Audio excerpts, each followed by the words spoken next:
राम राम मंडळी. तर कसं काय सांबर यायचं नव्हतं. तर आज ना घरातल्यासाठी थोडं कायची नव्हतं ना माझ्याकडे, ते मी थोडं थोडं घेतलेलं आहे.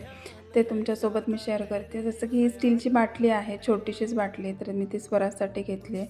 त्याच्यानंतर हे ग्लास आहे आणि ग्लासची डिझाईन तर तुम्ही बघू शकता, इतकी सुंदर वाटत होती ना, त्याच्यामुळे ते मी घेतले. तसे 6 ग्लास घेतले ते आणि माझ्याकडे होते, पण तरी पण मी ते घेतले.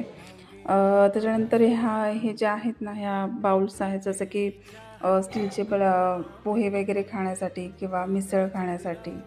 तर हे एक माझ्याकडे नव्हतं, तर ते मी घेतले. त्याचे 6 अशा वाट्या घेतलेल्या आहेत त्या.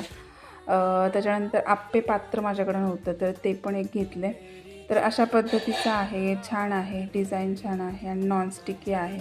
तर त्याला हँडल पण बऱ्यापैकी त्यांनी दिलेलं आहे. तर ते एक आहे आणि त्याच्याबरोबर काय भेटलं आहे मला, तर जी घासणी आहे, स्क्रबर आहे, तो एक भेटलेला आहे. आणि ह्या कशामुळं चिमटा दिला आहे मला तोच कळाला नाही. ते त्याच्याबरोबर भेटलेलं आहे. तर मी आधीच्या ह्याच्यामध्ये घेतलं होतं तर लाकडाचं हे होतं काढण्यासाठी.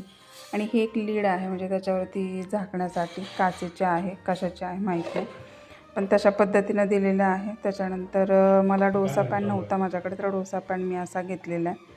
तर बऱ्यापैकी त्याची हँडल आहे, स्टीलचंच आहे ते पण, आणि ट्रायप्लायचं आहे. तर क्वालिटी वगैरे खूप छान आहे, मीडियम साईजचे आहे, तर मला खूप आवडला. तर तुम्हाला तुम्हाला हे साहित्य आवडलं का नाही ते नक्की कळवा कमेंटद्वारे. चला, तर आजचा व्लॉग एवढाच होता. चलो बाय.